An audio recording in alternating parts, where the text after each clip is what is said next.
ระธาตุเด่นพระรอดขลังลำไยดังกระเทียมดีประเพณีงามจามเทวีศรีหริพุนชัย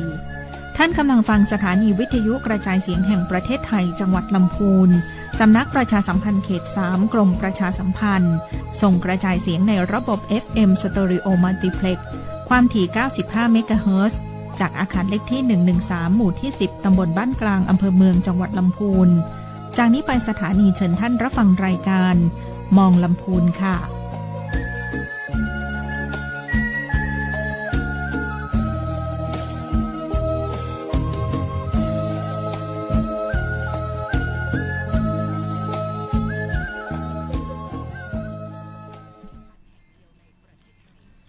สวัสดีครับสวัสดีครับผมสวัสดีนะครับผมท่านผู้ชมท่านผู้ฟังทุกท่านนะครับผมวันนี้ขออนุญาตเปลี่ยนภาษาเป็นภาษาเมืองและกันปกติใช้เป็นภาษาโยงนะฮะเผื่อใครที่แบบว่ากำลังฟังอยู่นะครับผมขออนุญาตเปลี่ยนภาษาเป็นภาษากำเมืองนอกวันนี้นะครับผมอยู่กับน้องอั้นอธิวัฒน์กันทปิงนะครับผมกับรายการมองลำพูนในช่วงนี้เลยครับหัวหน้าส่วนราชการพบกับประชาชนนั่นเองนะครับวันนี้อยู่กับท่านคลังจังหวัดลำพูนนะครับผมท่านสุรสวัสดีนะครับผมเตชะพันธ์นะวันนี้เรามีเรื่องพูดคุยกันแน่นอนเลยเนื่องจากว่านโยบายของภาครัฐที่ออกมาอาจจะสร้างกระแสฮือฮานะเนื่องจากว่าอาจจะมีการปรับเปลี่ยนหลักเกณฑ์เนาะในเรื่องของไทยช่วยไทย plus นั่นเองซึ่งก็จะมีโครงการย่อยอยู่2โครงการละกันก็คือ60-40ซึ่งผ่านพ้นมาแล้วตอนนี้ก็ใช้จ่ายกันอย่างแบบว่าโอ้โหอุ่นหนาฝาคลั่งมากๆเลยนะครับผมและอีก1โครงการที่เราจะมาคุยกันในวันนี้เป็นประเด็นหลักนะครับก็คือบัตรสวัสดิการแห่งรัฐนั่นเองนะครับผมบัตรสวัสดิการต้องถามนี้ดีกว่าเท้าความไปเหมือนสมัยที่ออกบัตรสวัสดิการแห่งรัฐมาใหม่ๆว่าเปิ้ลออกในเรื่องของบัตรสวัสดิการแห่งรัฐมาเพื่ออย่างช่วยเหลือคนกลุ่มไหนเนี่ยครับผมค่ะจริงๆก็ถือว่าเป็นการช่วยเหลือประชาชนกลุ่มผู้มีรายได้น้อยเนาะค่ะเพื่อที่จะให้เข้าถึงในเรื่องของการซื้อสินค้าอุปโภคบริโภคแล้วก็สินค้าจำเป็นขั้นพื้นฐานอย่างเช่นแก๊สแล้วก็ในส่วนของค่าใช้จ่ายเดินทางที่จะให้แล้วก็ในช่วงหลังเนี่ยก็มีการขยายสิทธิ์ไปถึงไฟฟ้าแล้วก็ในส่วนของประปาที่ช่วยเหลือเพิ่มเติมครับผมรวมไปถึงเพราะว่าจะมีเงินเนาะจะเอาเงินเข้าไปในบัตรสวัสดิการแห่งรัฐนี่แหละแล้วก็ให้พี่น้องที่ได้รับสิทธิ์นั่นแหละครับไปใช้จ่ายกันซึ่งล่าสุดเลยก็เพิ่มนะครับเงินอีก700บาทเป็น 1,000 บาทนะครับผมระยะเวลา4เดือนเนาะซึ่งตอนนี้ก็4เดือนนะครับผมที่เราบอกไปแต่ว่าล่าสุดเลยครม.เคาะว่ามีการเปลี่ยนแปลงหลักเกณฑ์เพื่อให้คนที่13ล้านกว่าสิทธิ์นี่แหละครับผมได้เข้ามายืนยันเพื่อให้เราเหมือนรีเช็คว่าการเงินตอนนี้เป็นยังไงแล้วบ้างนะหรือคุณมีการพัฒนากลายเป็นแบบว่าอาจจะเป็นบุคคลที่อาจจะเป็นกลุ่มเป้าหมายอีกกลุ่มละนะครับผมแล้วก็รัฐก็พยายามที่จะเข้ามาช่วยเหลือกลุ่มที่จำเป็นที่จะต้องได้รับการช่วยเหลืออย่างแท้จริงใหม่นะวันนี้เราเลยเอามาอู้กันเนื่องจากว่าช่วงนี้มีข่าวค่อนข้างเยอะเลยเนาะท่านคลังเนาะที่บอกว่าอีพ่ออีแม่บอกว่าแล้วพ่อแม่ที่เป็นคนกลุ่มใหม่จะลงทะเบียนเมื่อใดกลุ่มเก่าล้อจะแยะจะได้หรือคนที่ตกหล่นคำว่าตกหล่นอีพ่ออีแม่ตกหล่นหรือบ่ตกหล่นวันนี้เราจะมาทราบกันแน่นอนกับท่านคลังเลยนะครับผมเอาในเรื่องของบัตรสวัสดิการแห่งรัฐจากเดิมที่เป็นบัตรพิจารณาจากครอบครัวเนาะตอนนี้เขาจะพิจารณาเปลี่ยนมาเป็นรายบุคคลครั้งหนึ่งแล้วการเปลี่ยนแปลงครั้งนี้เป็นจะได้พ้องคำในเรื่องของหลักเกณฑ์ค่ะอันนี้เดี๋ยวเรามาอู้ถึงคนที่มีสิทธิ์กันเนาะคนที่มีสิทธิ์กลุ่มนี้แน่นอนที่สุดละเป็นคนที่น้องต้นบอกนะก็คือ13.18 ล้านคนแต่เดิมหลายคนก็จะเข้าใจผิดว่าตัวเองอยู่ในกลุ่มเดิมละจะได้ก็ได้สิทธิ์ต่อเนื่องนะคะอันนี้ต้องบอกเลยว่าใครที่อยู่ในกลุ่มนี้จะต้องไปยืนยันลงทะเบียนการรับสิทธิ์อีกครั้งหนึ่งว่าคุณยังจะเป็นผู้ที่ได้รับสิทธิ์สวัสดิการตัวนี้เหมือนเป็นการยืนยันแห่งกรรมเพราะว่าบางคนก็คืออาจจะไม่ได้อยู่ในหลักเกณฑ์ใหม่ว่าเอาแล้วอย่างนี้นะคะมีฐานะมีความเป็นอยู่ที่ดีขึ้นอะไรลักษณะประมาณนี้นะคะแล้วก็อีกอย่างหนึ่งก็คือหลายคนอาจจะเห็นในเรื่องของหลักเกณฑ์ที่ว่ามันเปลี่ยนแปลงไปในช่วงนี้ว่ามันมีหลักเกณฑ์หลายๆข้อที่เขาอาจจะติดขัดที่แบบสามารถที่จะเข้าร่วมในโครงการปีนี้ได้ก่อนแต่ต้องบอกก่อนนะว่าคนที่นะคะเป็นรายเดิมจะต้องไปยืนยันการลงทะเบียนรับสิทธิ์นะคะซึ่งมันก็จะมีอยู่ 5ช่องทางต่าง ครับผม เนาะก็สามารถที่จะลงผ่านแอปเป๋าตังก็ได้นะคะถ้ามีแอปเป๋าตังถ้าแบบมีแอปเป๋าตังแต่เคยมีแอปทางลัดอันนี้ก็ไปลงในส่วนของแอปทางลัดได้นะคะส่วนอันที่3นะคะก็จะเป็นในส่วนของเว็บไซต์โครงการเว็บไซต์โครงการเนี่ยมันจะมีอยู่2เว็บด้วยกันเนาะมันก็จะมีในส่วนของเว็บไซต์ www นะคะ https://welfare.mof.go.th หรือแถมอันหนึ่งถ้าจะจำง่ายเลยก็ https://mof.go.th 3ช่องทางแรกอันอีป้ออีแม่ก็จะบอกว่าเข้าไปจ้างคอมกับบะมีโทรศัพท์คอมกับบะมีโทรศัพท์กับบดีจะแยกจะได้เปิ้ลฮื้อแหม2ช่องทางนะเจ้าอันนี้ก็คือช่องทางในการที่จะไปยืนยันที่ตู้ ATM ก็ได้นะคะเสียบบัตรอันประชาชนของอันอีป้ออีแม่เข้าไปเนาะแล้วก็อันเลือกในส่วนของการยืนยันนะคะแล้วก็ทำตามเมนูหน้าจอหรือนะคะถ้าไปที่ตู้ ATM หน้าแบงค์เนี่ยมันจะมีเจ้าหน้าที่ที่จะช่วยบริการนะคะถ้าเฮาขี้ค้านที่จะอันเข้าไปต่อแถวนะเปิ้นจะแยกแถวให้เลยอย่างกรุงไทยอันสาขาละปูนเนี่ยเปิ้นจะมีเจ้าหน้าที่ประจำตู้ ATM เลยนะคะแล้วก็เสียบบัตรมันก็จะขึ้นข้อมูลให้เฮาแบบต้องไปกรอกข้อมูลอย่างเยอะนะคะในส่วนของตัวนั้นแล้วก็กดยืนยันรับรองสิทธิ์มันก็จะเรียบร้อยแล้วก็หรือนะคะอยากไปไปจ่ายกับเจ้าหน้าที่ก็ได้บางคนจะบอกว่าบางคนก็ตู้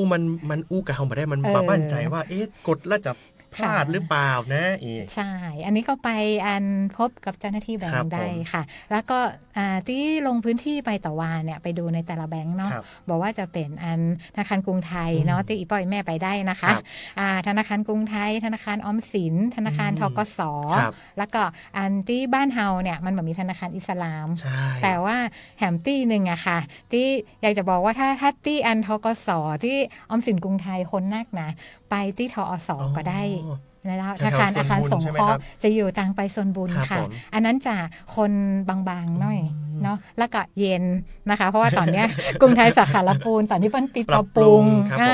มันอาจจะฮ้อนหน่อยเนาะเจ้าอันนี้ก็สามารถที่จะเข้าไปติดต่อได้เนาะสำหรับในแต่ละอำเภอก็สามารถไปติดต่อตามอันธนาคารที่มีอยู่ตามอำเภอได้หรือรอฟังประกาศจากแบงค์นะคะเพราะเห็นว่าธกส.เนี่ยเปิ้นจะมีจุดย่อยแห่งนอกเหนือจากในแบงค์เนาะเหมือนออกบูธเคลื่อนที่แม่นค่ะซึ่งเปิ้ลอาจจะบูรณาการกับตั้งอำเภอตัวหรือว่าเปิ้ลอาจจะไปประกาศว่าของเปิ้ลอาจจะไปนอกธนาคารตรงจุดไหนอาจจะเป็นแบบจุดอำเภอนั้นอำเภอนี้ไปตอนไหนอันนี้ก็จะเป็นเหมือนการขับเคลื่อนงานเชิงรุกของธนาคารที่กำลังจะไปบริการพี่น้องประชาชนละกันเนาะอันนี้สำหรับรายเก่านะรายเก่าคือทุกวันนี้ได้รับการโอนสตางค์ 1,000 บาทเข้าบัตรนะอันนี้คือรายเก่านะครับผมอย่าลืม4 ถึง 21นี้กดยืนยันเพราะว่าเหมือนการยืนยันให้เปิ้ลมาตรวจสอบข้อมูลเฮาเอ็มรอบอีมันก็ครับใช่ค่ะดังนั้นแล้วใครที่จะได้รับ4เดือนตอนนี้ยืนยันก่อนนะครับผมซึ่งทุกรายนะคะทุกรายนะครับผมอันนี้ถ้าผมอนุมานได้ไหมว่าสมมุติว่าเฮาบ่ยืนยันแปลว่าเฮาบ่อยากเหมือนแสดงเจตจำนงว่าเราจะมารับสิทธิ์ต่อแล้วถ้าณตอนนี้ก็คือเขาก็จะอันกระทรวงการคลังก็จะเหมือนกับว่าถ้าท่านแบบไปกดยืนยันแต่ว่าท่านไม่อยากได้สิทธิ์ท่านก็จะตัดสิทธิ์ท่านโดยอันนี้ไปเลยเป็นตรวจสอบอย่างสักอย่างละยินยอมให้ตัดสิทธิ์ได้เลยอันนี้ยินยอมให้ตัดสิทธิ์ได้เลยค่ะเหมือนที่ท่านคลังบอกนะครับผม5ช่องทางด้วยกันใครสะดวกอิเล็กทรอนิกส์หยิบโทรศัพท์ขึ้นมา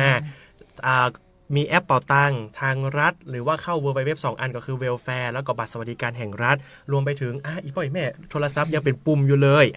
ไปได้นะครับผมตู้ ATM กลัวพลาดแถมไปเจอกันได้กับพี่ๆที่ธนาคาร5ธนาคารด้วยกันกรุงไทยธกส.ทอส.ครับผมออมสินแล้วก็อิสลามแต่อิสลามบ้านเฮาบ่มีนั่นแหละครับผมแล้วนะครับผมอันนี้ผมว่าเป็นกลุ่มที่ยังสบายใจได้อยู่แต่คนที่อยู่ในกลุ่มเก่าเนี่ยมีหลักเกณฑ์ที่โผล่ขึ้นมาแล้วเปิ้ลบอกว่าอุ๊ยฉันน่าจะถูกตัดสิทธิ์แน่เลยนะตอนนี้คนตุ้มๆตอมๆในเรื่องของเกณฑ์ที่ออกมาใหม่อันนึงที่เป็นประเด็นมากๆเลยก็คือลูกเอาชื่อของพ่อของแม่ไปลดหย่อนภาษีในแต่ละปี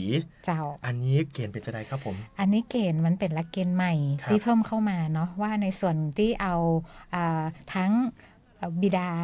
บุตรมารดาคู่สมรสทั้งหมดก็คือไม่สามารถที่จะเข้าร่วมโครงการนี้ได้เพราะเปิ้ลเหมือนกับว่ามันจะลดหย่อนได้ 30,000 ก็เหมือนกับว่า 30,000 นี้คือบุตรไปดูแลแล้ว ปิ้ลจะมองในลักษณะประมาณนั้นเหมือนสะท้อนออกมาว่ามีคนดูแลแล้วก็ไม่จำเป็นที่จะต้องได้สวัสดิการจากภาครัฐต่อเนี่ยค่ะครับผมสำหรับ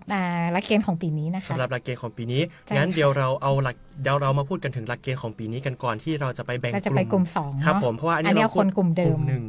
นึ่งก็คือ 13.18 ล้านคนที่ได้รับสิทธิ์ตอนนี้เรามาพูดกันหลักเกณฑ์อย่างที่มีการเปลี่ยนแปลงในเรื่องของหลักเกณฑ์เจ้าของละปูนเฮาเนี่ยจาก 13.18 ล้านคนเนี่ยมีอยู่ 117,082 คนนะเจ้าที่ได้5บัตรสวัสดิการแห่งรัฐนะตอนนี้ค่อนข้างเยอะอยู่ค่ะเพราะว่าของเฮาก็อย่างที่ว่าเนาะจังหวัดเฮาค่อนข้างจะติดท็อป 10 เรื่องคนสูงอายุเยอะผู้พิการเยอะน้อยนึงนะคะเพราะว่าในส่วนนี้ก็เลยจะดูเหมือนว่าคนที่มีสิทธิสวัสดิการตัวเนี้ยรายเดิมค่อนข้างที่จะเยอะนะคะแล้วก็ตัวคุณสมบัติเนาะ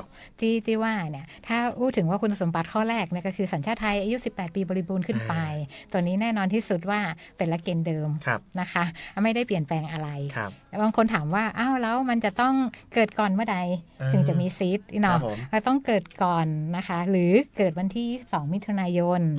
2551ครับนะคะอันนี้ถึงจะมีสิทธิ์นะเจ้าก็คือว่าถ้าเกิดก่อนนั้นก็บ่มีปัญหาอยู่แล้วการที่ลงทะเบียนคือหมด21 มิถุนายนก็คือต้องเกิดวันที่22ก็คือจะบริบูรณ์ค่ะเกิดก่อนหรือเกิดวันที่22 มิถุนายน 2551อันนี้เพิ่นจะนับประมาณนี้นะคะส่วนข้อต้องห้ามจะต้องไม่เป็นบุคคลดังต่อไปนี้ภิกษุสามเณรนักพจน์นักบวชอันนี้เปิ้ลมองว่า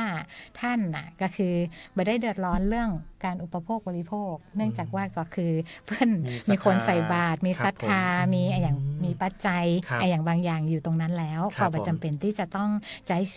บัตรสวัสดิการแห่งรัฐลักษณะประมาณนี้นะคะแล้วก็ผู้ต้องขังเนาะผู้กักกันผู้ถูกกักขังหรือว่าคนที่อยู่ในสถานสงเคราะห์อันนี้ก็มีความจำเป็นเนื่องจากว่าเปิ้ลมีเข้ามีอย่างคือได้รับการเลี้ยงดูเรื่องของค่าใช้จ่ายเดินทางค่ะก็ไม่ต้องจ่ายเนาะค่าน้ำค่าไฟก็ไม่ต้องจ่ายเปิ้ลก็อยู่ภายใต้สมมติฐานประมาณนี้แล้วก็กลุ่มเดิมเนี่ยที่เคยได้ปีแล้วเนาะนักเรียนนักศึกษาอันนี้เปิ้ลก็มองว่ากลุ่มนักเรียนนักศึกษาเนี่ยยังไม่ใช่คนที่ทำงานแล้วก็เกิดรายได้เพราะว่าหลักเกณฑ์ของการคิดก็คือจะต้องมีรายได้บ่เกิน 100,000 บาทเพราะฉะนั้นเปิ้ลก็เลยตัดในเรื่องของนักเรียนนักศึกษาและอีกอย่างก็คือเหมือนกับมองว่านักเรียนนักศึกษาเนี่ยจะเป็น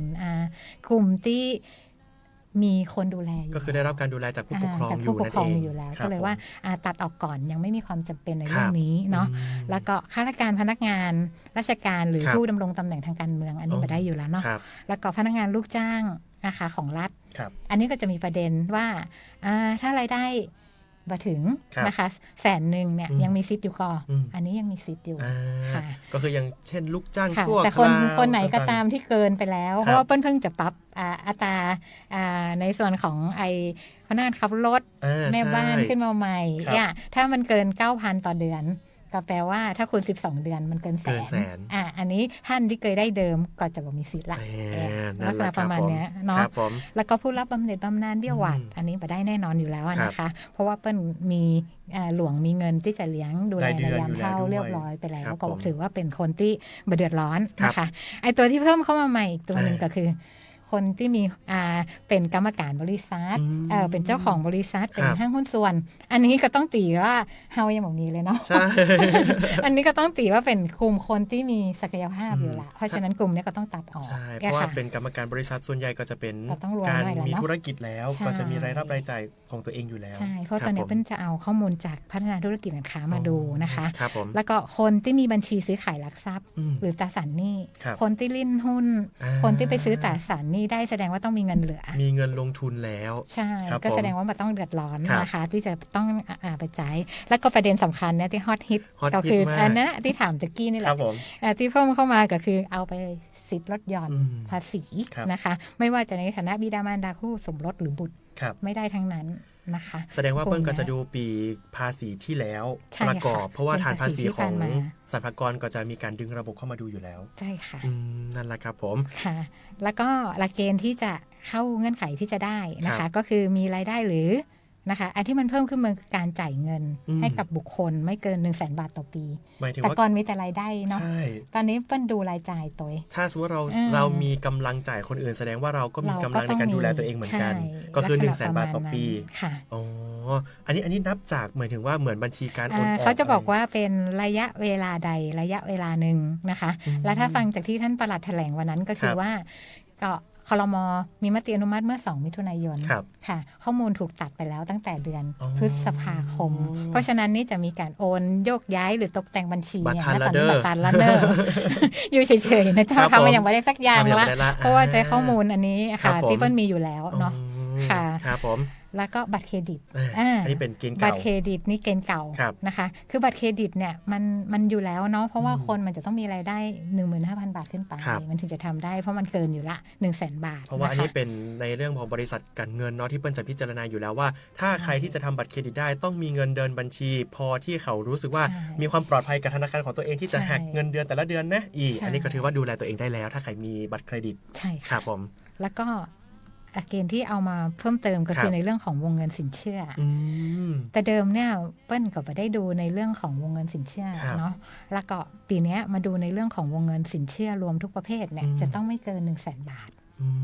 หมายถึงว่าสินเชื่อที่อยู่ในระบบแปลว่าอย่างที่เขาไปกู้ในธนาคารอย่างเงี้ยค่ะไปกู้ออมสินไปกู้ธกสอย่างเงี้ยค่ะอันนี้คือรวมวงเงินบัตรเครดิตด้วยไหมครับอันนี้ก็คือถ้าติดเงื่อนไขใดเงื่อนไขหนึ่งก็คือไม่ผ่านอยู่แล้วค่ะเนาะใช่ถ้ามีบัตรเครดิตปุ๊บก็คือโดนแล้วไปตั้งแต่ข้อบัตรเครดิตแล้วค่ะนี่เขากำลังแบบคิดตามแบบว่าท่านผู้ฟังกำลังฟังอยู่ไหมว่า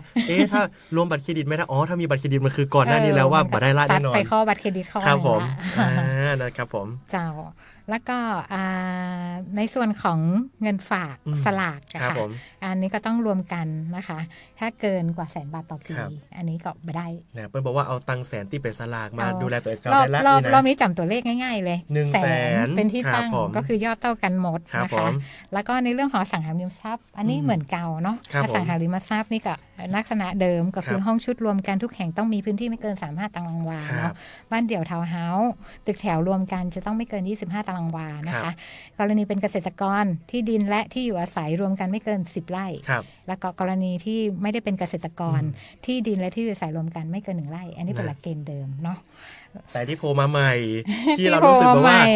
อีป้อมีรถนะอีแม่มีรถอันกระบะรถปิกอัพนับก่อเนี่ยเดี๋ยวนี้แปลว่าทุกคนแปลว่าไปเปิดอันเนี้ยเล่มเขียวพอแล้วว่าชื่อไผ่นะครับผมแล้วถ้าเป็นชื่อเฮาเอาละครับหลักเกณฑ์นี้เป็นจะได้พ้องครับในเรื่องของรถในเรื่องของกรรมสิทธิ์รถเนี่ยเพิ่นจะยกเว้นเฉพาะรถจักรยานยนต์เนาะที่มีความจุกระบอกสูบไม่เกิน300 ซีซี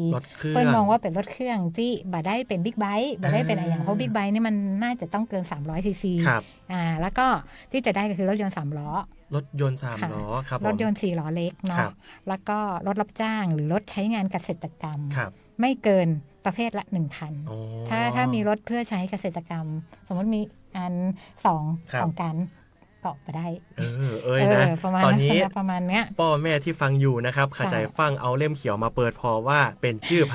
ถ้าเป็นแม่อ่านพ่ออ่านยังได้อยู่แต่ถ้าเป็นพ่อทั้งคู่นะอันนี้อาจจะถูกตัดสินในรอบนี้ก็ได้แล้วก็จะได้ว่าเป็นรถยนต์เพื่อเกษตรกรรมอันนี้มันมีในทะเบียนของที่เราไปจดที่ของขนส่งค่ะทะเบียนที่เราใบทะเบียนที่เราไปจดขนส่งที่มันเป็นเล่มอะค่ะครับผมเล่มเขียวเล่มฟ้าเล่มอย่างเงี้ยมันจะมีเขียนเลยว่าเป็นรอยอะไรลองเปิดเข้าไปดูในใบลงทะเบียนนะคะด้านบนหน่อยมันจะมีประเภทอยู่อย่างเช่นถ้าเป็นรถ3 ล้อส่วนบุคคลเขียนว่ารอย4อันนี้ได้รับการยกเว้น4 ล้อเล็กรับจ้างเขียนว่ารอย7ได้รับการยกเว้นเนี่ยรถรับจ้าง3 ล้อรอย8ได้รับการยกเว้นรถจักรยานส่วนบุคคลรอย12อันนี้ได้รับการยกเว้นรถใช้งานเกษตรกรรมมันจะขึ้นด้วยรอย15ค่ะแล้วก็รถจักรยานยนต์สาธารณะขึ้นด้วยรอย17อย่างนี้เป็นต้นเดี๋ยวจะฝากไฟล์เอาไว้ให้ได้เลยครับว่ารถประเภทไหนที่เปิ้ลตีความว่าเข้าตามนิยามตัวนี้แล้วท่านก็ไปเปิดในสมุดเนาะใบจดทะเบียนรถของท่านดูว่ามันคือรอยอย่างหรือตอนนี้ทุกคนมีเล่มอยู่ที่บ้านเอามาปืดพอพร้อมกันก็ได้เนอะว่ารอยของเราอยู่ตรงไหนนะครับอยู่ในเงื่อนไขหรือไม่มันจะอยู่มุมด้านบนเลยค่ะที่อันจะเป็นของรอยนะคะเวลาเราเปิดสมุดมันจะอยู่ด้านบนประเภทรถที่จดทะเบียนนะคะหาคำว่ารอยเลยค่ะ มันจะมีมุมบนๆหน่อยเนี่ย ครับผมอันนี้ก็จะได้รับ สามารถที่จะดูได้เนาะแต่ถ้าบอกแน่ใจแต่นะอยากจะลองดูก็บ่เป็นหยังก็สมัครไว้ก่อนแล้วเดี๋ยวก็จะรู้ว่า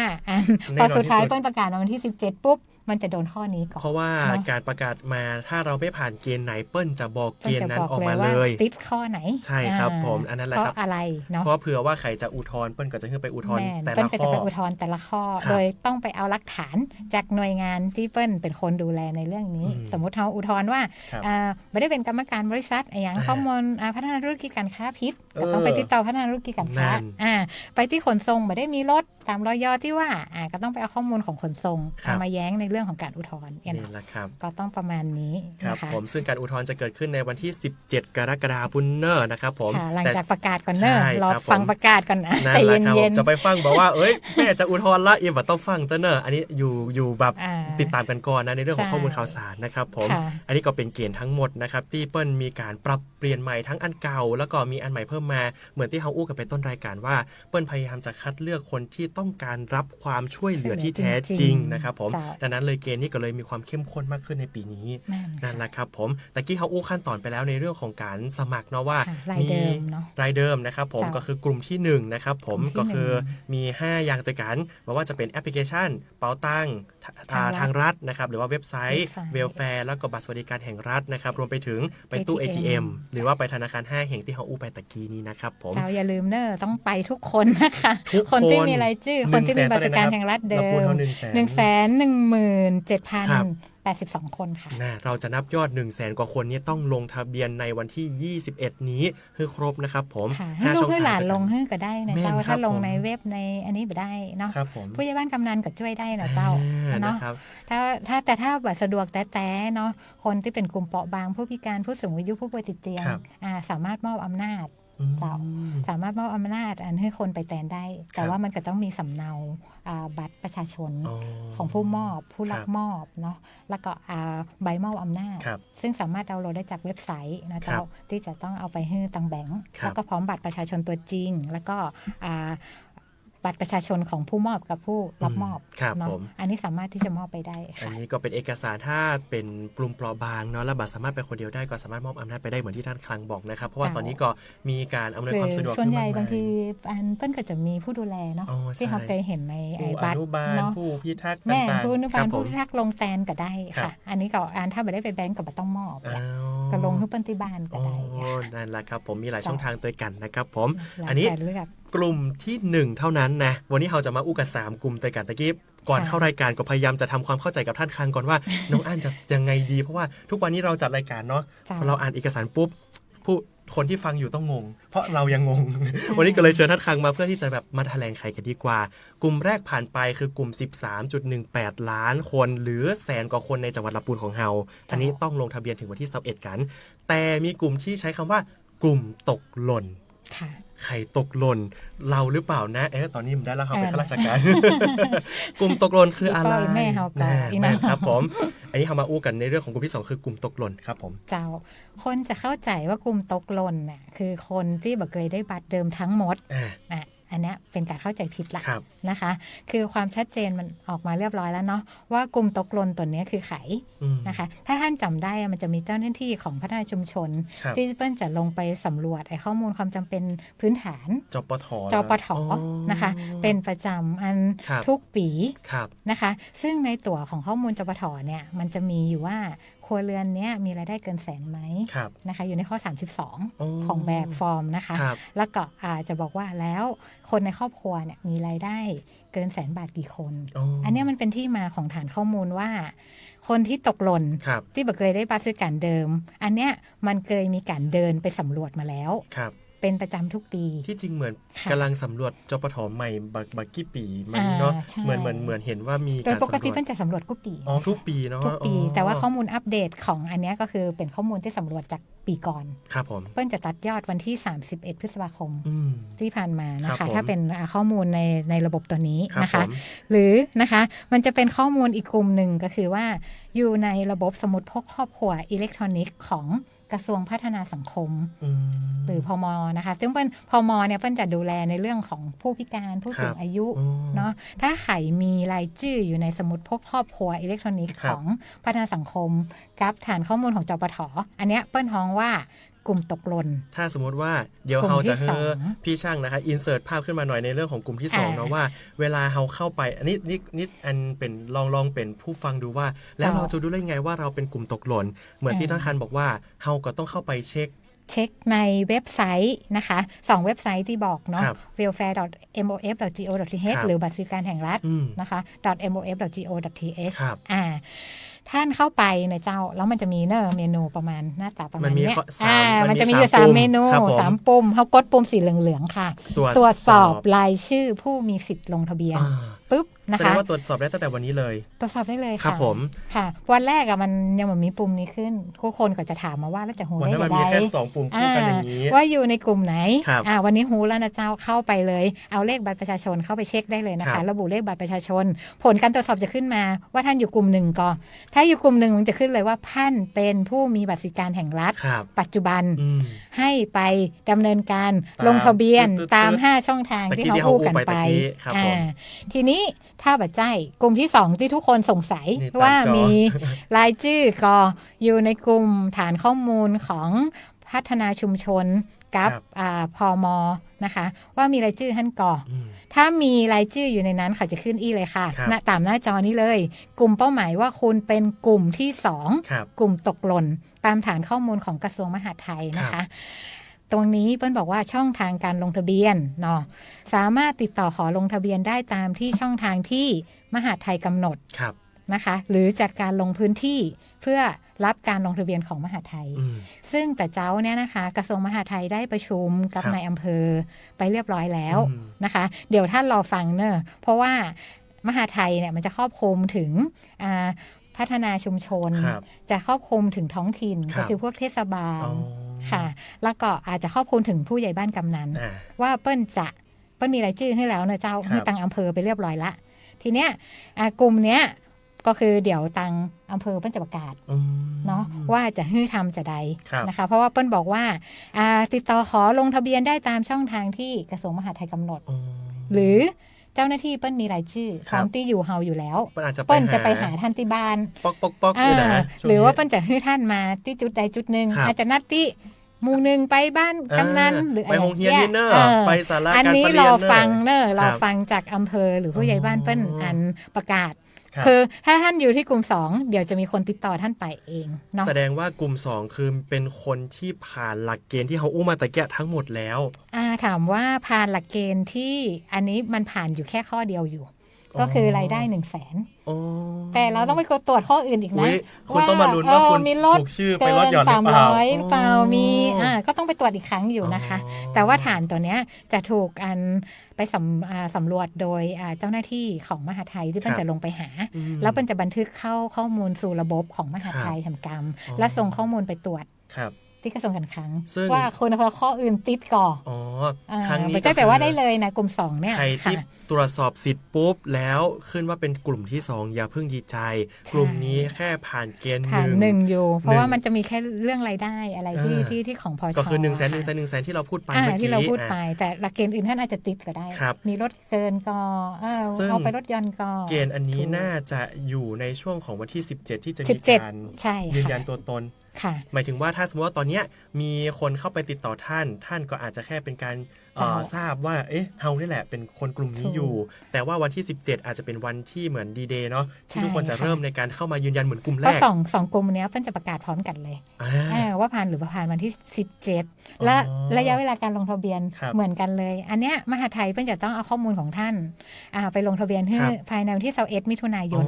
เหมือนกันเดี๋ยวเปิ้ลต้องเริ่มแล้วค่ะถัดจากวันพรุ่งนี้น่าจะต้องเริ่มแล้วจันทร์อังคารที่เขาอู้กันอยู่เนี่ยน่าจะมีการแปลว่าขับเคลื่อนแต่ว่าอำเภอจะไปแล้วค่ะอาจจะต้องรอฟังทางมหาไทยดูว่าเปิ้ลจะมีช่องทางไหนในการที่จะทำให้กลุ่มที่2ได้มายืนยันเพื่อตรวจสอบสิทธิ์ของตัวเก่าในการฟังการสื่อสารจากอำเภอนะผู้ใหญ่บ้านกำนันเป็นหลักนะเจ้าเพราะว่าเดี๋ยวมันอาจจะมี บางทีพวกมิจฉาชีพ ใช่ อาจจะฉวยโอกาสตรงนี้ได้ ครับ เนาะ ผม ว่าฟังจากทางอำเภอจากผู้ใหญ่บ้านกำนันว่าเปิ้ลประกาศว่าเปิ้ลจะไปจะใดนะคะ ผมคาด เพราะ ว่าก ลไกของเปิ้ลอาจจะมีทั้งเทศบาล ทั้งอพปล ครับ เนาะหรือว่าอสมก็ได้อันนี้แล้วแต่ ที่จริง ทาง น่า อำเภ จะ อเปิ้ลจะบริหารจัดการ ช่องทางในการประชาสัมพันธ์น่าจะอยู่ในส่วนของ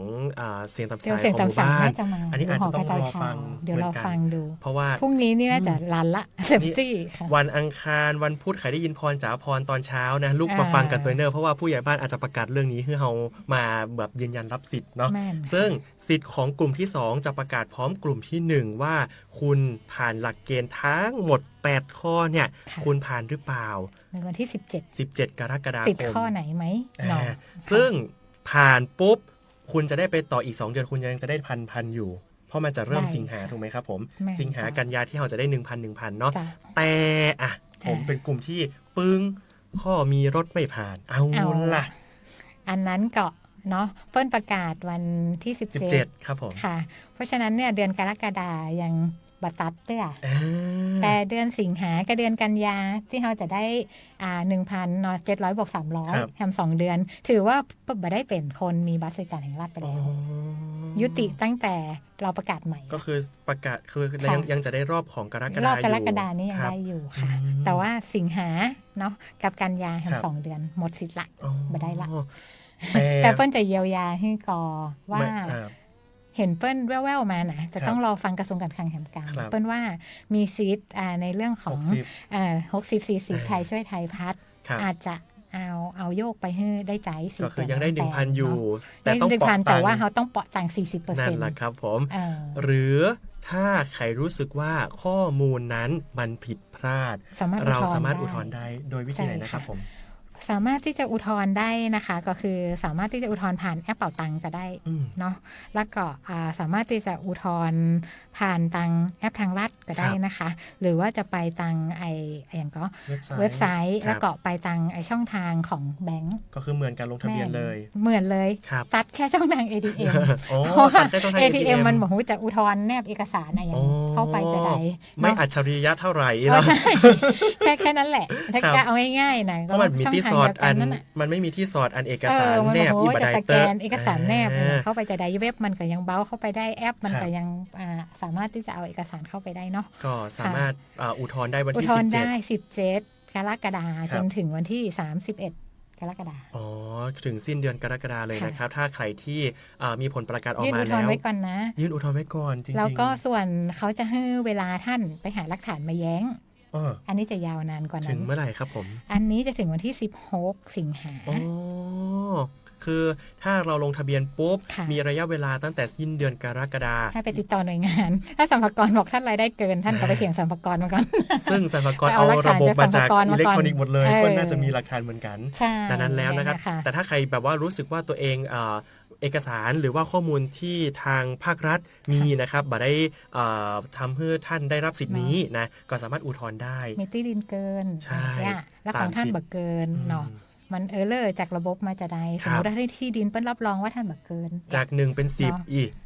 อันเนี้ยเอาเอกสารมาแนบได้ ครั นะ บ กัดจะระยะเวลายาว แต่ว่าอย่างใดท่านต้องยื่นอุทธรณ์ไว้ก่อนภายใน ครับ 31 กรกฎาคม ครับ ส่วนหลักฐานเนี่ยมันสามารถที่จะแนบเข้าไปได้จนถึงวันที่ 16 สิงหา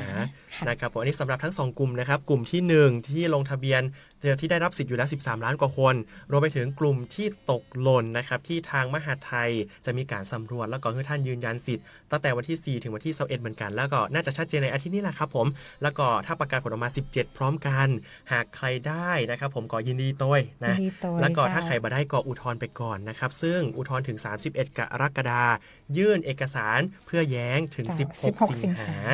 อันนี้เป็น 2 กลุ่มละ เจ้า เฮายังมีแหมกลุ่มหนึ่งกลุ่มนี้ค่อนข้างจะมีในเรื่องของข่าวที่ออกมาเยอะเหมือนกัน แล้วน่าจะมีความเข้าใจผิดเหมือนกันเพราะว่าพอเวลาเอกสารภาครัฐออกมาเนาะต้องเข้าใจว่าอีพ่ออีแม่ที่โอ้ อีแม่เข้าใจว่า มา อยู่ แป ใน ด กลุ่ม แน่ ตกห ลู ล่ ก น อีแม่อ่านข้อแรกโอ้ได้ละได้สักการพ่ออีแม่อ่านมาถึงข้อ8นะอันนี้ก็ต้องมาฟังวันนี้ว่ากลุ่มที่เป็นกลุ่มทั่วไป อันนี้คือกลุ่มอะไรอย่างครับผม กลุ่มทั่วไปเนี่ยก็คือเนี่ยที่หลายๆคนเดินเข้ามาถามตะวันก่อนที่ไปแบงก์เนาะ ครับ เปิ้ลก็ถามมาเยอะว่าบ่ได้อยู่ในกลุ่มบัตรสวัสดิการแห่งรัฐ 13.18 ล้านคน ครับ แล้วก็เปิ้ล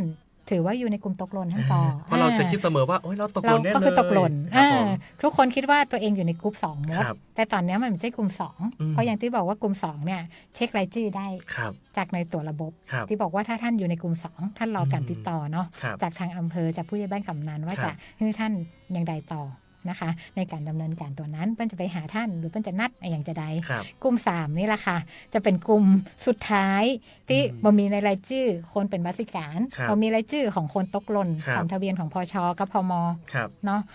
กลุ่มที่3จะต้องแยกจะใด อืม ถ้าท่านเช็คเข้าไปปุ๊บผลการตรวจสอบจะเด้งหน้าจอขึ้นมา ครับ เลย ผม ว่าท่านไม่ใช่กลุ่มเป้าหมายภายใต้โครงการลงทะเบียน เดี๋ยว ข เรา อง มี ปี ภาพ นี้ อินเสิร์ตว่าถ้าเราบ่มีกลุ่มเป้าหมาย เราไม่ใช่กลุ่มเป้าหมายก็คือ ของ บ่เข้าทั้ง ร ข้ อ อบ หนึ่ง นี้บ่เข้าทั้งข้อ1และข้อ ข้อ 2ท่านจะต้องแยกจะใด อ่า ด้านล่างต้ คน รับ บอก ผม เลยว่าให้ท่านไปขอความช่วยเหลือจากสวัสดิการอื่นของภาครัฐผ่านทางพมก็คือพัฒนาสังคม และความมั่งคงของมนุษย์ ครับผม ของเราปูนอยู่ที่ไหนอยู่ที่สารกลาง ครับ ชั้น1นะเจ้าที่เปิ้ลไปติดต่อทำเรื่องของบัตรอันผู้สูงอายุ ครับ คนพิการ อ๋อ ตรง ที่ นั้น เดียว แหละ กัน เจ้าแล้วก็เบื้องต้นท่านสามารถติดต่อสอบถามเพิ่มเติมได้ที่สายด่วนของพม ครับ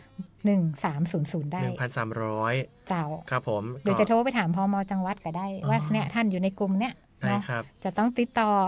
ว่าจะไปขอความช่วยเหลือตรงนี้ ครับ จะต้องเตรียมเอกสารอย่างไป อืม เพราะว่าสารกลางมันไก่เนาะ หมายถึง เผื่อว่าเปิ้ลจะ ครับ ให้เตรียมหลักฐานหรือเอกสารหรือเปิ้ลอาจจะไปหา หา ท่าน ท่าน ที่บ้าน เอง หรือเปล่าอันนี้ ครั ค่ะ บ ก็บอกโหลองโทรไปก่อนก็ได้ ได้ครับ เนาะเจ้า หรือว่าถ้าตอนนี้ใครที่สะดวกเช็คนะครับผมเหมือนที่บอกไป เข้าไปเช็คเลย หน้า ค่ะ จอ ที่ห เนี่ย น้าจ ครับ อ ตอนนี้ใคร แถบ ฟังม เห อง ลือง ละปูนอ แถบบ ยู่ น อีป้ออีแม่ อืม ที่ยังสามารถใช้โทรศัพท์ได้เข้าไปเว็บไซต์2เว็บนี้ง่ายมากนะครับผมพิมพ์ไปเลยสมมติเปิดเข้ามานะ Google ก็ได้เปิดปุ๊บพิมพ์ว่า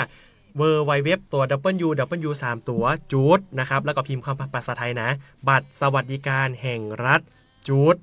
mof แล้วก็จูด go.th เนี่ยครับผมเข้ามาปุ๊บมันจะมี3ปุ่ม เจ้า เพื่อกดที่ปุ่มว่าตรวจสอบ สอบ สถานะของตัวเก่า แม่น เข้าไปเสร็จปุ๊บ กลุ่มสีเหลืองเจ้า 1ก็คือคุณอยู่ในกลุ่มที่1ก็คือมีสิทธิ์ของสวัสดิการแห่งรัฐอยู่ มี แล้ สิทธิ์ ว อย่าชะล่าใจ ครับ ต้อง ต้ ไป องเป็น ยืนยั ยืนยั น น 5 ช่องทาง กลุ่ม ค่ะ ที่2ก็คือกลุ่มที่เหมือนผ่านเกณฑ์ของพมแหละ พม ที่มีอิเล็กทรอนิก พช ส์พชต่างๆ เจ้า แต่ต้องมาลงทะเบียนแถมทีหลังนะครับเพราะมีอีก8เกณฑ์เนาะที่เราจะต้องมาพิจารณา อันนี้ กั เรา น ฟังอำเภอเปิ้ล ครับ ว่าเปิ้ลจะลงไปหาก็เปิ้ลจะนัดจะใดเนาะ หรือกลุ่มที่3ที่กำลังขึ้นหน้าจอนี้ก็คือ ท่านไม่ใช่กลุ่ม ทั้ง2กลุ่มที่ว่ามา ครับผม อืม อันนี้ก็คือว่าแนวทางของคนกลุ่มนี้ก็คือเพื่อไปรับสิทธิสวัสดิการของพมเหมือนว่าถ้าเรามีความเดือดร้อนพมก็จะเข้ามาช่วยเหลือให้ตามความต้องการดีกว่าเนาะบางทีก็อาจจะเป็นการเจ็บป่วยบางทีก็เป็นการอื่นๆเปิ้ลก็จะมีโครงการอื่นๆที่เข้ามาช่วย แม่ เหลือ จะมีโครงการอื่นช่วยไปก่อน ครับผม ค่ะ แล้ว ก็เป็นการลงทะเบียนรอไว้รอบหน้า เพราะว่าชื่อก็จะไปอยู่ในฐานของ พมพชต่างๆอ๋อ แม่น หรืออันนี้ดีกว่าต้องถามกันว่า คนกลุ่มนี้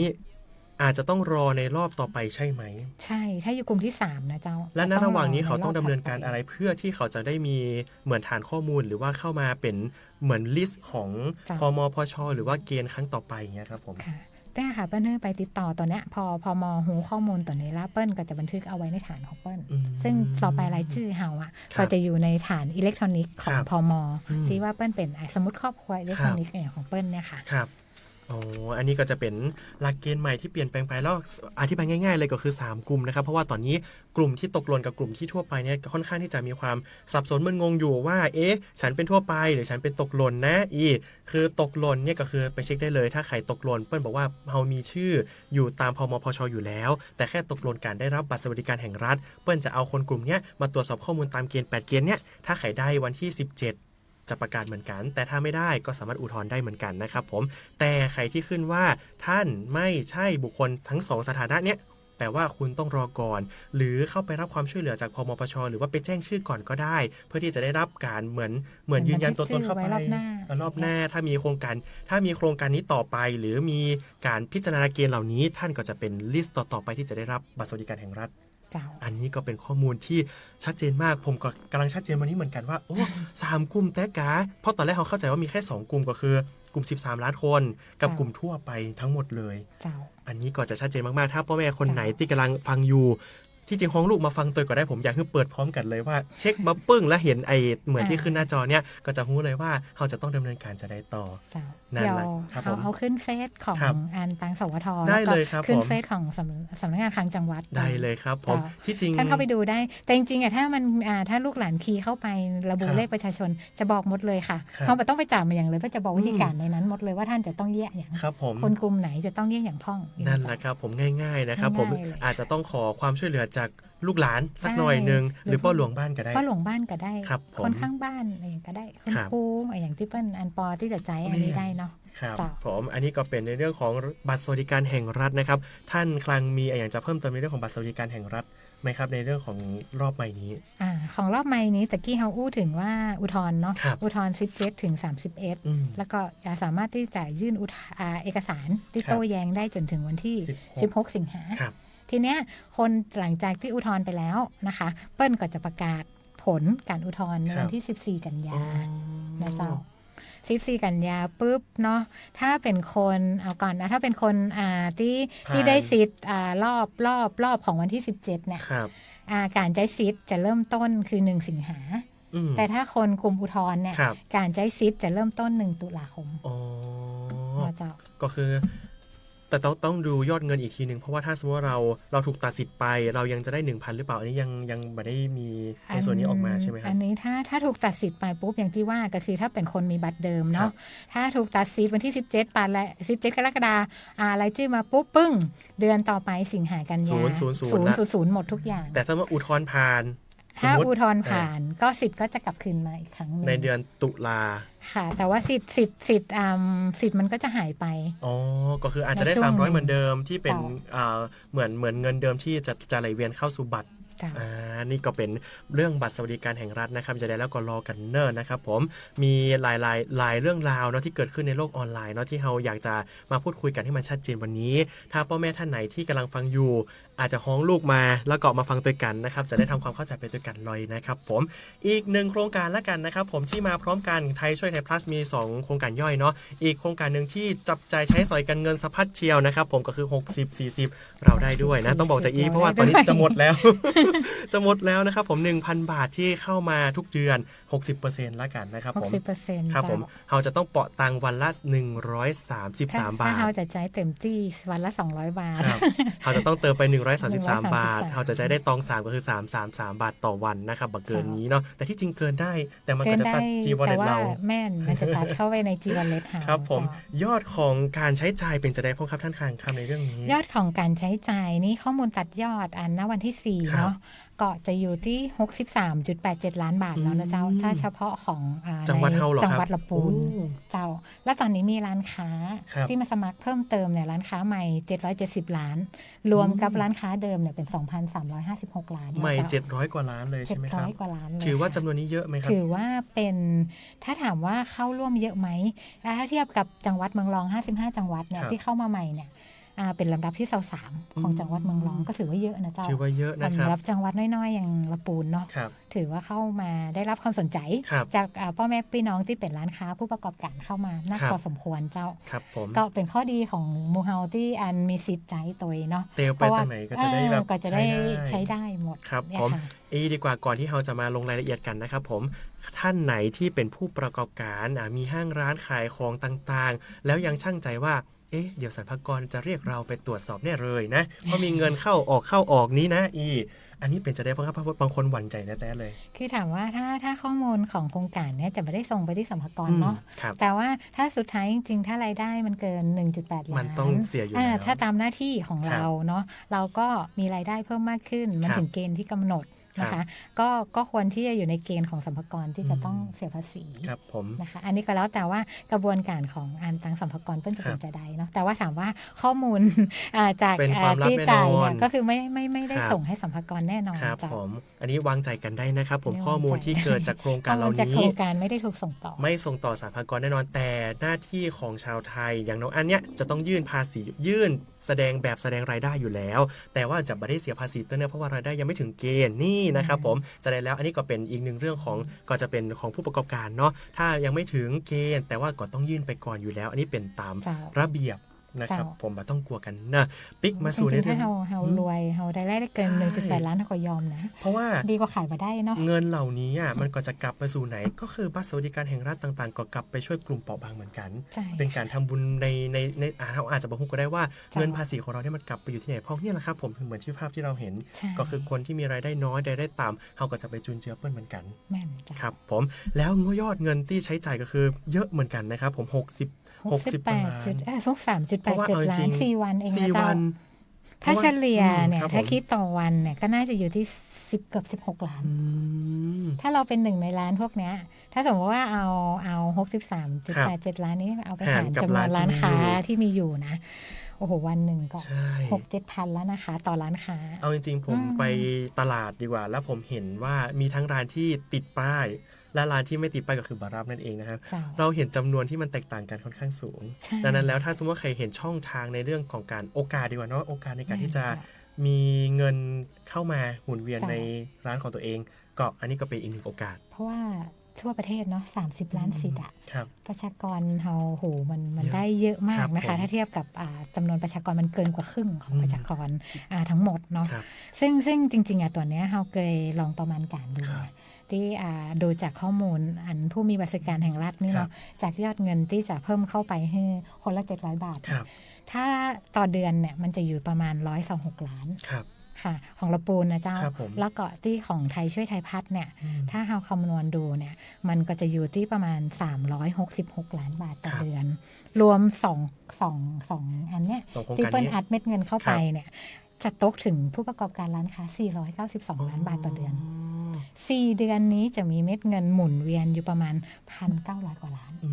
ต้องบอกว่าเป็นผู้ประกอบการรายย่อยด้วยนะผู้ประกอบการรายย่อยเพราะว่านิติบุคคลเนี่ยจะเข้าได้ก็เฉพาะนิติบุคคลที่มีรายได้ไม่เกิน 1.8 ล้านค่ะเพราะฉะนั้นเนี่ยส่วนใหญ่คือเขาต้องการจะช่วยเหลือรายย่อยเนี่ยให้มันโตขึ้นมาได้นะคะแล้วก็สามารถที่จะอยู่รอดได้ในช่วงวิกฤตพลังงานวิกฤตเศรษฐกิจตอนนี้ที่เพิ่มมากขึ้นถ้าอยากที่จะมีรายได้ในส่วนแบ่งของ 1,970 ล้านที่ลงที่ละปูนเนี่ยอันนี้ยังไม่นับนักท่องเที่ยวนะใช่อันนี้นับแค่คนใช้จ่ายในคนละปูนเฉยๆเพราะว่าคนละปูนเฉยๆครับโอ้เยอะนะคะเยอะมากถ้าสนใจนะอยากจะมีส่วนแบ่งในรายได้นี้ให้เป็นรายได้ของตัวท่านเองโดยเนาะก็จะเป็นการช่วยมีเม็ดเงินในการค้าขายที่กระเตื้องมากยิ่งขึ้นตัวนี้ก็เชิญชวนที่จะให้เข้ามาสมัครเป็นร้านค้าของโครงการตัวนะเจ้าสำหรับร้านค้าใหม่เนาะอันนี้สมัครได้จนถึงวันที่31 กรกฎาคมนะเจ้าสิ้นเดือนนี้มิถุนายนกันอีเดือนหน้าครับผมแต่ถ้ารายเก่าบางคนอาจจะลังเลอยู่อาจจะกลัวสัมภาระเลยเองโอ้แต่ถ้าค้าขายบดีอย่างที่อันเปิ้ลบอกก็คือเปิ้ลไปซื้อร้านอื่นหมดจะเปลี่ยนใจปิ๊กมาเป็นร้านค้าโครงการยังได้อยู่ยังทันนะครับแล้วระยะเวลายาวกว่าเพราะว่าสามารถเข้าไปกดยืนยันรับสิทธิ์ในแอปถุงเงินได้จนถึงวันที่30 กันยาก็คือวันสุดท้ายเลยเดือนสุดท้ายจะเปลี่ยนใจมากแต่เราก็ใช้จ่ายจนถึงถ้าสมมติเราอันนี้ดีกว่าผมมองอย่างนี้ถ้าผมเป็นร้านค้ายิ่งเข้ามาร่วมช้าเงินก็จะเข้ามาหาเราช้านั่นแหละครับตอนนี้ก็ยังมีเวลาที่จะยืนยันเข้ามาเพราะว่านี่กำลังต้นโครงการอยู่เลยเพราะว่า4 เดือนเนาะที่จะต้องใช้จ่ายรวมถึงร้านค้าธงฟ้าต่างๆที่กำลังแบบว่าจะลังเลจะเข้าร่วมไหมยังมีเวลาสามารถที่จะเข้ามาได้นะคะสำหรับร้านรายใหม่นะเจ้าต้องไปติดต่อที่กรุงไทยเนาะเพราะว่ามันจะต้องมีการเปิดแอปพลิเคชันถุงเงินสำหรับรองรับเงินและถ้าเป็นร้านค้าที่ขายอาหารหรือประกอบการทั่วไปจะต้องมีแบบฟอร์มในการที่จะให้ทางมหาไทยเปิ้ลรับรองมาก่อนว่ามีตัวตนแท้เอาง่ายๆแล้วก็จะต้องมีรูปภาพประกอบว่าอันเป็นร้านขายอาหารก็ต้องมีรูปประกอบกับอันขายอาหารเป็นร้านขายครัวย่อยก็ต้องมีรูปถ่ายตอนที่ขายครัวย่อยตัวให้อันต่างมหาไทยเปิ้ลรับรองแต่ว่าร้านค้าเนี่ยมีอยู่จริงนี่เนาะแล้วก็เอาไปยื่นที่ธนาคารกรุงไทยได้ถึงวันที่31 กรกฎาคมสำหรับร้านทั่วไปฮับเลขแห่งรายนี่ได้หมดนะเจ้ารอบนี้เปิ้ลจะเน้นในเรื่องของสินค้าอุปโภคบริโภคกับสินค้าทั่วไปเป็นหลักส่วนการบริการรอบนี้ถ้ามันเป็นเรื่องการบริการที่เกี่ยวข้องกับความสวยความงาม ทำ เปิ้ล เล็บ ใจยังบอกเฮ้อเตื้อคราวที่แล้วมันได้ไง คราวที่แล้ว คราวที่แล้ว ทำเล็บ เปิ้ลจะ แต่ง ได้ สวยได้ แต่งสวยได้รอบนี้เปิ้ลเน้นในเรื่องของ กินอยู่ การช่วยเหลือ อ่ะ ความเป็นอยู่ตร ครั ง บ นี้มาก ผม กว่านะเจ้าเพราะฉะนั้น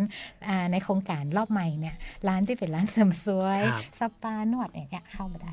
เจ้า นั่นแหละครับผมอันนี้ก็เป็นโครงการดีๆ ที่รัฐบาลออกมาเพื่อช่วยเหลือพี่น้องประชาชนในเรื่องของค่าใช้จ่าย รวมไปถึงนะครับช่วยเหลือในเรื่องของผู้ประกอบการรายย่อย ที่ตอนนี้อาจจะเจอทั้งสองคนอาจจะทั้งสองข้างอาจเจอวิกฤตพร้อมๆกันเนาะ แม่น บอกว่าจะวิกฤตในเรื่องของตะวันออกกลางที่มีมาและกระทบ จ้ะ บ้านเฮาอย่างเยอะเหมือนกันนะครับผม แม่น น้ำ จ้ะ น้ำมันค่าใช้จ่าย ช่วงก่อนนี่การง่อมนะ มัน ไป ขาด ดู ง่ เนาะ อม มีแต่คนเตียว แต่มีที่เดียวที่คึกคักก็คือปั๊มน้ำมัน ย าวพันลึกปุ๊บปื๊บมาโอ้ยเนี่ยบ่เคยหันก็ได้หันนะครับผม เนาะ อันนี้ก็เป็นเพื่อนของว่าเหมือนวิกฤตที่เฮาคนอย่างผมเนี่ยกำลังหันครั้งแรกเหมือนกันไม่แน่ใจว่าคนก่อนๆเปิ้ลมีมาก่อนหรือเปล่าแต่ว่าเฮ้ยเฮาตกใจว่าเฮาไปรอเป็นชั่วโมงเพื่อเติมน้ำมัน อันนี้ผมเคยเกิดขึ้นแต่เลย อันนี้ก็เฮาก็อันนี้ครับผมมีโอกาสในการที่จะเข้าสู่ในเรื่องของการได้รับเงินต่างๆ ที่ทางรัฐบาลพยายามผลักดันให้เศรษฐกิจฐานรากได้ขับเคลื่อนรวมไปถึงการค่าใช้จ่ายพี่น้องนะครับผมที่จะมาดูแลกันว่าอันนั้นก็แปลงอันนี้ก็แปลงเปิ้ลสนับสนุน60มีเข้าใจแฮม 40% นะเพื่อขับเคลื่อนรวมไปถึงบัตรสวัสดิการแห่งรัฐนะครับที่โอนเงินต่อนี้ 1,000 บาทนะครับผม4 เดือนด้วยกันแต่ว่าเขาต้องมาตรวจสอบสิทธิ์กันก่อนนะครับผมในช่วงท้ายๆของรายการแบบนี้ครับผมเงินเหล่านี้มันจะมาพร้อมมิจฉาชีพแน่นอนเลย ใช่ อยากให้ท่านคางฝากในเรื่องของช่วงนี้มันมีในเรื่องของข่าวมิจฉาชีพ ค่ะ เหล่านี้พอสมควรไหมครับ เจ้าถ้าในเรื่องของมิจฉาชีพเนี่ยบางทีอาจจะส่งลิงก์อย่างกับบอกว่าที่ท่านกดเนาะอันเนี้ยจะไปกดนะเจ้าถ้ามันเป็นข้อความส่งไปทางอื่น ที่มันแบบใช่ข้อความที่ส่ง ครับ ไปจากภาครัฐโดยตรงบางทีก็จะกดลิงก์ว่าให้เข้าไปสมัคร ยืน แต่ ยัน ที่เราบอกว่า ต่าง ยืนยันการรับสิทธิ์หรืออะไรต่างๆ พวกเนี้ยอย่างที่บอกเรามีอยู่แค่ 5 ช่องทาง แล้วเว็บไซต์เรามีอยู่แค่ 2 เว็บ ๆครับ เนาะถ้าแอปอื่นที่มาหลอกล่อให้ท่านเข้าไป ก็จะไปเข้า มิ แอ ด ปที่มั แน่นอน เข้าได้ใช่ มันมีแค่เป๋าตังกับแอปทางรัฐ2แอป ครับ เนาะเว็บไซต์มันเข้าได้แค่ 2 เว็บอย่างที่บอก welfare.mof.go.th กับครับ เว็บไซต์ของบัตรสวัสดิการแห่งรัฐ mof.go.th ครับ การเนาะตู้ ATM นี่ชัวร์อยู่ละมิจฉาชีพ ชัวร์แน่นอน เราไม่ได้ ครับ ยกเว้นแต่ว่าถ้าท่านทำบัตรจ้างนะเจ้าอันนี้อันตรายน้อยห ผ นึ่ ม งเน ช่วย อะ ฮือก็ ผม นั่น เคย แหละ เจอจริงนะ มันบอกคนเท่าอ่ะ ครับ ฟังเสื้อคือถ้าเยี่ยบัตรจ้างแล้วบัตรจ้างอันมีคนที่หูจักที่ไว้ใจไปได้แล้วจะวานคนอื่นกรณีของตู้ ATM นี่ต้อง ครับ ระวังน้อยหนึ่ง ค นะ รับ เจ้า ผม เนาะ อันนี้ก็ฝากไว้นะครับผมอีพ่ออีแม่ที่ไปเนาะส่วนใหญ่แล้วโทรศัพท์เนี่ยส่งมาแน่นอนเลยว่า คุณได้รับสิทธิ์กดยืนยันปุ๊บอันนี้ทางรัฐแบบมีส่งไปแน่นอน มีแค่แอป 2 แอป ก็คือเป่าตังกับทางรัฐที่ใช้ได้ 2 เว็บไซต์ก็คือเวลแฟร์แล้วก็บัตรสวัสดิการแห่งรัฐนะครับผมเว็บไซต์อื่นบัตรใช่แน่นอนเลยตู้ ATM นี้อาจระวังคนที่อยู่ข้างหลังคุณนะครับผมอาจจะเป็นมิจฉาชีพก็ได้ แต่ถ้าไปธนาคารแน่นอนก็เปิ้ลจะมีบัตรในการยืนยันตัวตนอยู่แล้ว อันนี้ก็ปลอดภัยแน่นอนนะครับผมฝากไว้ วันนี้มาแถลงไขในเรื่องของโครงการของภาครัฐนะครับทั้ง2โครงการเลยบัตรสวัสดิการแห่งรัฐนะครับผมที่มีประเด็นค่อนข้างเยอะเลยรวมไปถึง60-40นะครับหากใครที่เป็นผู้ประกอบการและยังมามั่นใจว่าจะเข้าร่วมดีหรือเปล่า ฉันจะโดนภาษีหรือไม่ตอนนี้คือโอกาสแล้วนะครับในการที่จะมาขยายร้านขยายรายได้ของท่านก็เข้าร่วมเหียนนะครับผมยังมีเวลาเดือนนี้แค่เดือนแรกอยู่เลยแต่ผมจะหมดแล้วนะ 1,000 บาทของผมนี่ใกล้จะหมดแล้ว เห็นไหมคะยอดแค่4วัน ใช่ 63.87 ล้าน ครับผม แล้วลองคิดดูว่าถ้าเป็นหนึ่งในนั้นเราจะได้ส่วนแบ่งจาก63กว่าล้านเนี่ยไปถึงเฮากี่บาทนะครับผมอันนี้ก็คือโอกาสแล้วนะครับผมฝากไว้แล้วกันนะครับผมท้ายรายการแบบนี้ต้องขอบคุณท่านคังมากๆเลยนะครับผมที่มา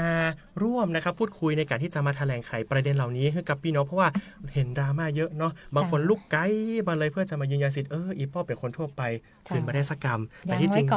ยังไว้ก่อนนะครับผม เดี๋ยว นั้น มี แล้ว คนไปหาถ้าเป็นกลุ่มตกหล่นนะเจ้า ครับผมใครตกหล่นแล้วเหมือนที่ท่านคลังบอกว่าเดี๋ยวจะมีคนไปหาเปิ้ลจะประกาศตามหมู่บ้านว่าจะต้องดำเนินการจะได้เพราะตอนนี้เปิ้ลกำลังเคาะกันแล้วว่ามหาดไทยพมพชหรือต่างๆนี่แหละครับเปิ้ลจะช่วยกันดำเนินการจะได้เนาะจะได้แล้วติดเนี้ยน่าจะชัดเจน น่า แล้ว จะชัดเจนแล้วเจ้า ครับผมแล้วก็ถ้า ปี คุณ ห ไป น้า ตก ก็น่าจะเริ่มลงพื้นที่ละ ครับผมแล้วก็ลงทะเบียนยืนยันสิทธิ์แล้วก็ตรวจสอบแล้วก็ถ้าใครได้รับแล้วก็ยินดีตัวนะครับถ้าใครที่ไม่ได้รับก็อุทธรณ์กันตัวนะครับผมขอบคุณนักเลยนะครับผมสำหรับการพูดคุยวันนี้นะครับท่านคลังของทางคลังจังหวัดของเรานะครับผมท่านสุรสวัสดีเตชะพันธ์นะครับคลังจังหวัดลำพูนสำหรับวันนี้มองลำพูนน้องอั้นแล้วก็ท่านคลังลาไปก่อนนะครับสำหรับวันนี้สวัสดีครับขอบคุณครับ